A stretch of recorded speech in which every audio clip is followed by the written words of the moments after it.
hari ini tuh orang-orang terobsesi untuk menyenangi istri untuk ngurusin badan gitu, terbias.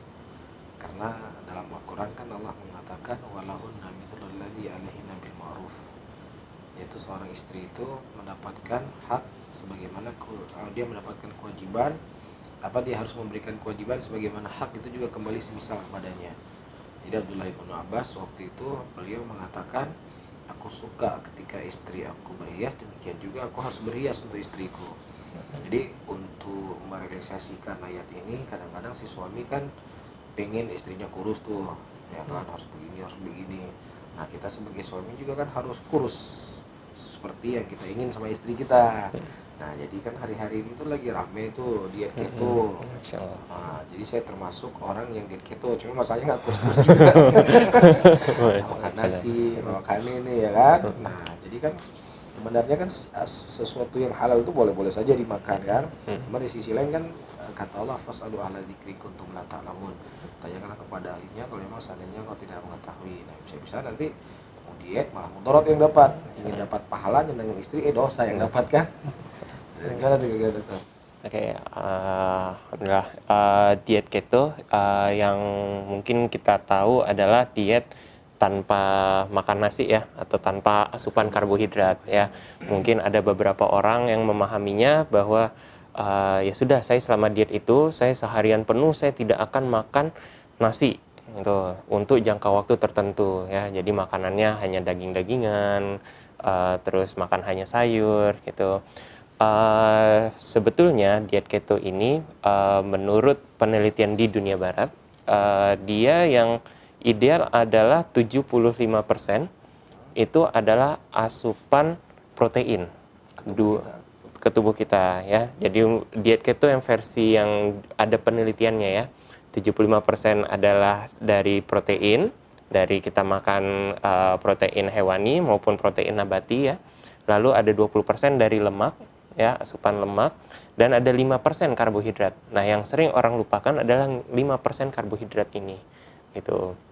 Nah, diet keto itu memang insya Allah akan memberikan dampak yang baik ya, mungkin untuk menurunkan berat badan gitu, atau tujuannya adalah untuk menjaga berat badan mungkin pada pasien-pasien dengan kencing manis ya, diabetes mellitus ya, mungkin mereka pasti akan sering mendapatkan anjuran untuk diet keto atau diet rendah gula supaya gulanya terkontrol. Nah, tujuannya insya Allah baik diet keto, namun dalam menjalankannya harus mengerti dulu, paham dulu diet keto itu seperti apa dan rekomendasinya bagaimana. Nah, untuk komposisi diet keto sebenarnya yang dianjurkan adalah yang kita hindari adalah kadar makanan-makanan dengan gula yang sangat tinggi, seperti kue ya, sering kita misalnya di Aceh banyak kali itu ngopi gitu. Nah, yang kita hindari adalah gula-gula yang sangat tinggi ya, seperti misalnya sangar itu sangat tinggi sekali gitu, apalagi gula susu ya gitu, itu sangat tinggi sekali. Terus timpan ya gitu. Jadi dihindari itu bukan berarti kita tidak makan sama sekali. Ingat, kita komposisinya hanya 5% karbohidrat. Dan kebutuhan asupan gizi setiap orang itu berbeda-beda tergantung berat badannya dan tergantung aktivitas fisik setiap orang. Gitu. Dan apalagi ada faktor usia. Gitu. Semakin tua kita, Allah sudah merancang badan kita untuk beradaptasi dengan tubuh kita. Yang muda diberikan metabolisme yang lebih tinggi dibandingkan yang tua. Makanya yang muda badannya tegap ya, yang tua metabolismenya sudah mulai pelan ya, jadi pembakaran asupan gizinya sudah tidak seefektif zaman masih muda. Mungkin salah satu alasannya diet keto tetap ya itu qadarullah ya.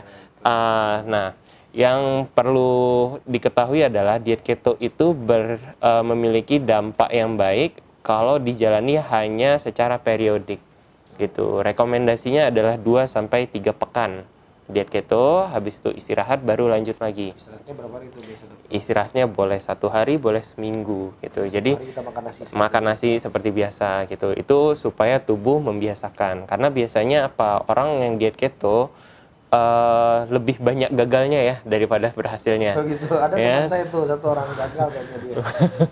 Nah, Masya Allah gitu. Karena sering kali baru mulai diet keto sudah mulai ngerasakan gejala ketosis ringan ya gitu. Yang kita sebut ketosis itu adalah tubuh kehilangan asupan gula yang mudah dicerna.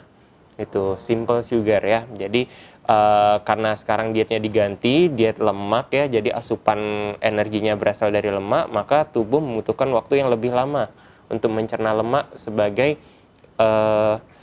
asupan energi utamanya gitu, sehingga orang lebih sering merasakan lemas ya saat diet keto gitu, terus lapar, selalu merasa lapar, terus jadi sulit tidur ya, ada banyak gangguan yang disebabkan oleh keracunan keton dalam tubuh. Nah, pada awalnya memang kalau misalnya dirasakan hal-hal seperti itu, kalau hanya 1 atau 2 hari itu insya Allah tidak ada masalah karena tubuh sedang menyesuaikan.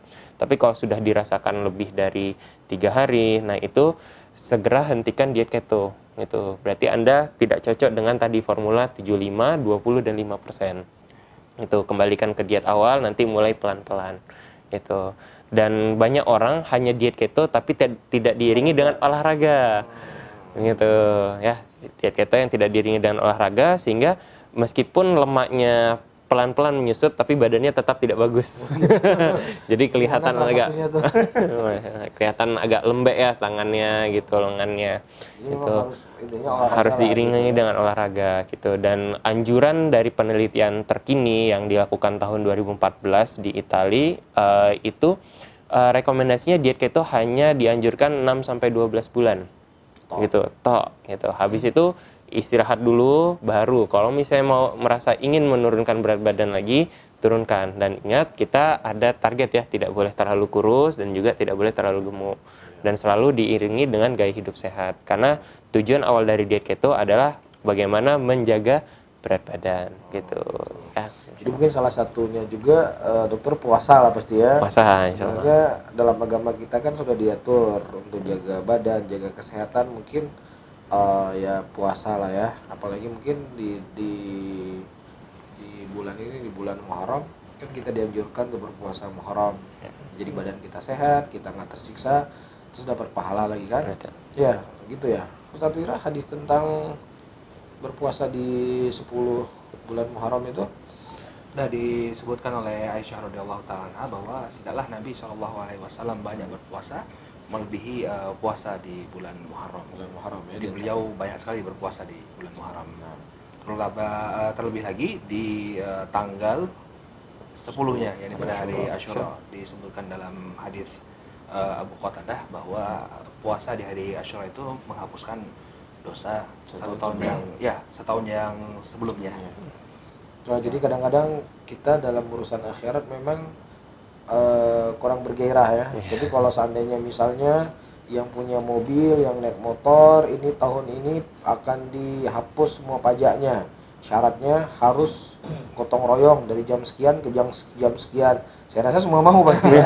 Semua pasti sakit pun berangkat. Ini 1 tahun ini dihapuskan pajak saya. Tapi ketika yang sesuatu yang dikhabarkan urusan akhirat, diampuni dosa 1 tahun sebelumnya seperti yang hadis disampaikan Ustaz Wira, kadang-kadang kita kurang semangat. Ya, jadi mungkin ada sesuatu dalam hati kita yang harus kita bersihkan, kita hilangkan agar bagaimana ketika datang janji-janji dari Allah, sehingga janji itu lebih bergairah untuk kita mendapatkannya daripada hanya sebatas kenikmatan dunia mungkin gitu ya.